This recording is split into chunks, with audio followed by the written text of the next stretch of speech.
A partir do colapso da União Soviética e fragmentação do seu território, os estados recém-surgidos, buscando reafirmar a sua soberania, deram início a vários conflitos territoriais e étnico-raciais na região. É nesse contexto que surge a Comunidade dos Estados Independentes, CEI, como um organismo de cooperação e integração interestatal nas esferas política, econômica, militar e ecológica. A CEI foi fundada pela Rússia, Bielorrússia e Ucrânia, e contou com a adesão da Armênia, Azerbaijão, Cazaquistão, Moldávia, Quirguistão, Tajiquistão, Uzbequistão, Geórgia e Turcomenistão, membro associado.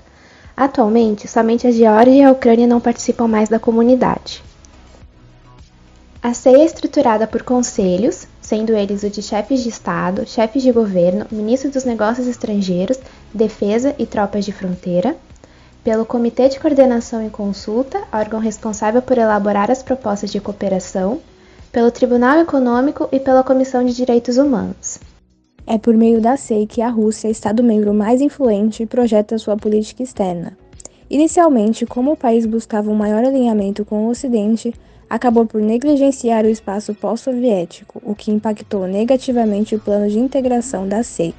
Somente em meio ao fracasso da aproximação com o Ocidente, que a Rússia passou a enfatizar a sua responsabilidade perante os Estados-membros da CEI, incentivando e financiando o comércio na região como forma de retomar a sua antiga zona de influência. A partir de então, o governo russo passou a atuar massivamente na CEI, tentando ao máximo minimizar as influências ocidentais na região. A CEI se encontra na primeira etapa da integração econômica, a Zona de Livre Comércio, caracterizada pela eliminação de barreiras tarifárias e não tarifárias, a fim de favorecer a circulação de produtos. A comunidade busca o estabelecimento de uma moeda única, o rublo, a organização do comércio exterior, a proteção do meio ambiente e a cooperação mutuamente benéfica. Pelo fato da CEI ser formada por países que apresentam realidades socioeconômicas distintas, a sua integração ainda é estruturalmente fraca e varia de acordo com a região. A porção ocidental, formada pela Bielorrússia e Moldávia, apresenta extrema importância geoestratégica para a CEI, uma vez que serve como um território tampão entre a Europa e a Rússia, por onde o gás natural e petróleo produzidos nos países centro-asiáticos da CEI alcançam o continente europeu. A nível de integração, enquanto a Bielorrússia é um dos países da CEI mais alinhados à Rússia, a Moldávia busca uma maior aproximação com a União Europeia, de modo a contrabalancear a forte influência russa no país. A porção centro-asiática, formada pelo Cazaquistão, Quirguistão, Tajiquistão, Turcomenistão e Uzbequistão, é essencial para a manutenção da estabilidade dentro da CEI, uma vez que os países da região são marcados por problemas secundários, como o narcotráfico e o terrorismo, que ameaçam a integração dentro da comunidade. Ainda importantes reservas energéticas estão localizadas no território, atraindo o interesse dos países ocidentais, que são repelidos pelo investimento maciço da Rússia na região. Por fim, a porção do Cáucaso Sul, formado pela Armênia e Azerbaijão, além de ser, no caso do Azerbaijão, importante pela produção e exportação de petróleo. Conta com um importante conflito separatista, fato que pode prejudicar as relações dos Estados-membros dentro da CEI. Dessa forma, a Rússia, por meio da instalação de bases militares na região, busca apaziguar o conflito. Em 15 de maio de 1992 foi criado o Tratado de Tashkent, aliança militar intergovernamental, que mais tarde seria incorporado ao Acordo sobre a Segurança Coletiva. Dessa forma, o protocolo delineou a política geral da manutenção de paz comunitária. Dessa forma, as principais responsabilidades dos soldados da CEI são a separação dos beligerantes, a monitoração das tréguas, a assistência humanitária e o acompanhamento da repatriação dos refugiados. A OTSC vai contra e como uma alternativa à OTAN, com o objetivo de construir um poder militar forte no plano internacional. As vantagens para os Estados-membros não são muitas e a organização não funciona como um verdadeiro bloco, havendo uma clara desigualdade entre seus membros. Entre os principais problemas que a organização enfrenta hoje em dia, destaca-se o fato da existência de um poder dominante nela, a Rússia, que se encarrega de 95% dos gastos militares e financeiros da organização, com os outros membros que oferecem pouca ou nenhuma ajuda à organização, dando logo uma ideia da realidade desigual da organização. A CEI atua em 3 áreas principais: a militar, a econômica e a político-social. Militarmente, a SEI conseguiu dividir e distribuir o legado militar soviético entre os países da região, assegurando a criação de forças armadas independentes e reconhecendo as fronteiras entre os novos estados. Na área de segurança, criou o Tratado de Segurança Coletiva.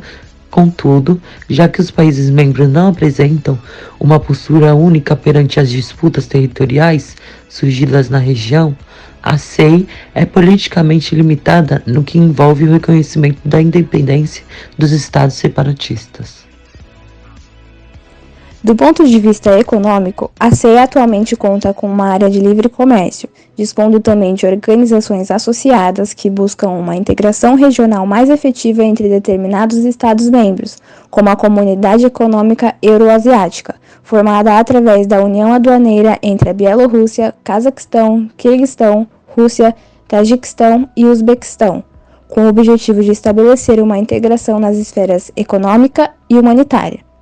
A organização foi encerrada em 2014, dando espaço à União Econômica Euroasiática, formada pelos mesmos países e pela Armênia. A atuação da SEI se dá no âmbito político-social, já que ela trabalha na promoção de estabilidade para os regimes da região, como, por exemplo, tem-se a criação do Centro de Combate ao Terrorismo, nos anos 2000, oriundo da necessidade de reação ao crescente radicalismo islâmico e a implementação de células terroristas nos países centro-asiáticos da SEI, como o Uzbequistão.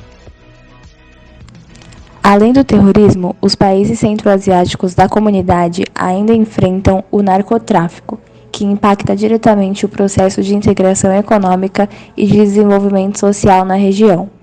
Por isso, os países membros da SEI aderiram à Convenção contra o Tráfico Ilícito de Entorpecentes e Substâncias Psicotrópicas das Nações Unidas e elaboraram um acordo de criação de um conselho de unidades de inteligência financeira dentro da SEI que detectassem e bloqueassem fluxos financeiros vinculados ao tráfico de drogas. Uma das maiores preocupações atuais dos países que compõem a SEI é a retirada das tropas ocidentais do Afeganistão, a porta de entrada por onde as drogas alcançam a região. Por isso, a comunidade busca cada vez mais a elaboração e a implementação de mecanismos de cooperação conjunta que sejam capazes de conter o problema. Como consequência da fragmentação do território soviético, importantes reservas de petróleo e gás natural, assim como as rotas de abastecimento de tais recursos, passaram a ser controlados pelo governo de novos estados que surgiram na região, e não mais pela Rússia. Como forma de garantir a sua posição privilegiada de distribuidora de energia centro-asiática para a Europa, a Rússia elabora na região da SEI projetos de reformulação, revitalização das rotas de distribuição de gás construídas na era soviética e de criação de novos gasodutos e oleodutos, promovendo uma maior integração entre Estados-membros da comunidade e, consequentemente, um maior controle russo sobre os recursos energéticos da região. O Brasil não possui nenhuma relação significativa com a SEI, e sim com determinados países da comunidade, como a Rússia, sendo o principal parceiro do país na América Latina. Ao se buscar um histórico de mais longo alcance sobre as relações entre o Brasil e a Rússia, podemos perceber que durante o século XIX, essa relação foi marcada pelo distanciamento geográfico. Já no século XX, foi marcada pelo distanciamento ideológico. Em 2019, a partir da ascensão de Jair Bolsonaro à presidência do Brasil, foram levantadas diversas questões acerca de uma nova forma de condução da política externa brasileira, já que o período de campanha foi carregado por um forte viés ideológico, o que poderia enfraquecer o pragmatismo característico das últimas gestões do Ministério das Relações Exteriores. O indício da possível reorientação da postura brasileira perante os demais estados pôde ser constatado no discurso de posse de Ernesto Araújo, ex-ministro das Relações Exteriores, no qual ele ataca diretamente a ordem global e defende a necessidade de se privilegiar estritamente os interesses brasileiros, fazendo menção alguma ao fortalecimento de acordos de cooperação nos quais o país possui parceiros econômicos importantes, como no caso dos BRICS, bloco em que a Rússia participa.